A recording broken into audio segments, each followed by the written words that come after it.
پاکستان سمیت دنیا بھر میں کشمیری آج یوم حق خود ارادیت منا رہے ہیں۔ 5 جنوری 1949 کو اقوام متحدہ کے کمیشن برائے پاکستان اور بھارت نے کشمیریوں کے لیے حق خود ارادیت یعنی رائے شماری کی قرارداد منظور کی تھی، لیکن بھارت نے مقبوضہ کشمیر کے لوگوں پر عرصہ حیات تنگ کر کے انہیں بنیادی حقوق سے محروم کر رکھا ہے۔ کشمیری ہر سال 5 جنوری کو تجدید عہد کے طور پر مناتے ہیں۔ ہر سال اس دن کو منانے کا مقصد عالمی برادری کو یاد دلانا ہے کہ وہ کشمیر کے بارے میں اپنی ذمہ داری کو نظر انداز نہیں کر سکتے۔ یوم حق خود ارادیت کے موقع پر آزاد جموں کشمیر بھر میں بھارت کے خلاف احتجاجی مظاہرے کیے جاتے ہیں۔ اقوام متحدہ کے فوجی مبصر مشن دفتر مظفرآباد میں یادداشت بھی پیش کی جائے گی اور دنیا سے مطالبہ کیا جائے گا کہ وہ کشمیریوں سے کیے گئے اپنے وعدے پورے کریں۔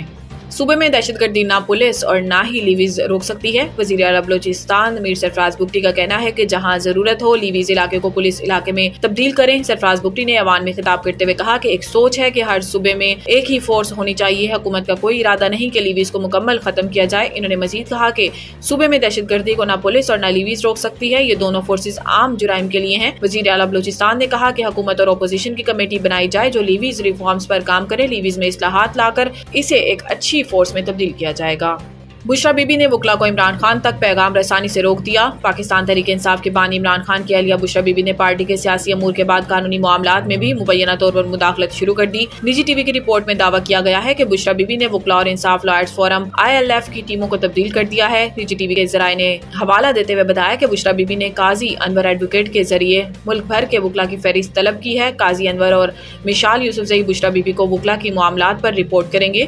علی امین کنڈاپور کو اشتہاری قرار دیے جانے کی کارروائی منسوخی کا فیصلہ جاری رپورٹ میں دعویٰ کیا گیا ہے کہ بشرا بی بی نے قاضی انور کو پابند کیا ہے کہ وہ کیسز پر حتمی مشاورت ان سے کریں گے اور دیگر وکلاء کو عمران خان تک پیغام رسانی سے روک دیا گیا ہے۔ کلات اور گرد و نواح میں شدید زلزلے کے جھٹکے محسوس ہونے پر لوگوں میں خوف و ہراس پھیل گیا اور لوگ کلمہ طیبہ کا ورد کرتے ہوئے گھروں سے باہر نکل آئے۔ یاد رہے کہ 3 روز قبل وی اور گرد و نواح میں صبح سویرے زلزلے کے جھٹکے محسوس کیے گئے تھے۔ زلزلہ پیما مرکز کے مطابق زلزلے کی شدت 4.7 ریکارڈ کی گئی۔ زلزلے کی گہرائی 18 کلومیٹر تھی۔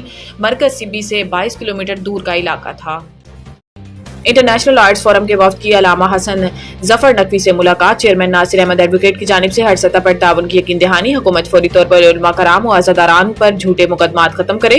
Karachi international lawyers forum ILF کے چیئرمین ناصر احمد ایڈوکیٹ کی قیادت میں سینئر وکلاء کے نمائندہ وفد کی مجلس وحدت المسلمین کے صوبائی صدر علاقہ حسن ظفر نقوی سے تفصیلی ملاقات۔ ILF نے علماء کرام کو اپنے بھرپور تعاون اور قانونی مدد کی یقین دہانی کرائی۔ امام بارگاہ شاہ خراسان میں ILF کے وفد کی آمد پر صوبائی صدر علامہ حسن ظفر نقوی، علامہ صادق جعفری، علامہ بشیر انصاری، علامہ اسحاق قدوائی کو آرڈینیٹر مبشر حسن اور سیکرٹری ناصر حسین نے وکلاء کا استقبال کیا۔ اس موقع پر چیئرمین ناصر احمد ایڈوکیٹ نے وفد میں شامل ابراہیم ملک ایڈوکیٹ، یونس خان ایڈوکیٹ، بیرسٹر سید جعفر عباس جعفری ایڈوکیٹ اور عبدالباسط ایڈوکیٹ اور دیگر کا تعارف کراتے ہوئے حکومت سے مطالبہ کیا کہ وہ علماء کرام اور عزاداران پر قائم جھوٹے مقدمات فی الفور ختم کرے۔ پولیس رویہ کی شدید الفاظ میں مذمت کرتے ہوئے ناصر احمد ایڈوکیٹ میں علماء کرام کو اپنے بھرپور تعاون کی یقین دہانی کروائی۔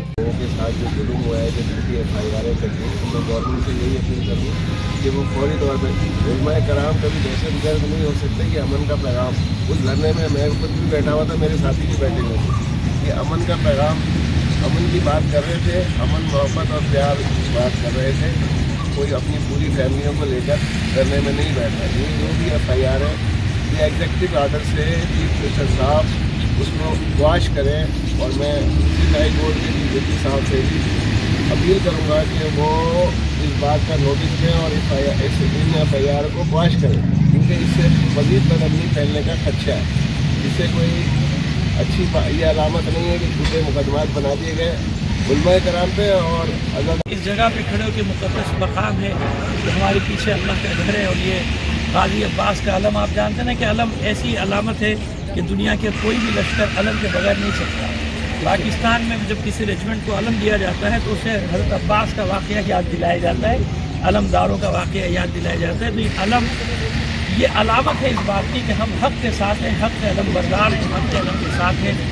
یہاں سب جمع میں، یہاں میں اپنی وکلا برادری کا دل سے، دل کی گہرائیوں سے شکریہ ادا کرتا ہوں کہ یہ شروع دل سے ہمارے ساتھ کھڑے ہیں، آج بھی ہمارے ساتھ ہیں اور انشاءاللہ ہمیشہ ہمارا ساتھ رہے گا، اور انشاءاللہ آپ بھی جب ہمیں پکاریں گے ہم آپ کی آواز کے لیے لبیک کہہ کے جائیں گے۔ کراچی میں سرد موسم کی شدت میں اضافہ، اسپتالوں میں فلو، زکام، کھانسی، سینے کے انفیکشن کے مریضوں میں اضافہ۔ گرم کپڑوں کے ساتھ سر ڈھانپ کر رکھیں۔ گھر کی یخنی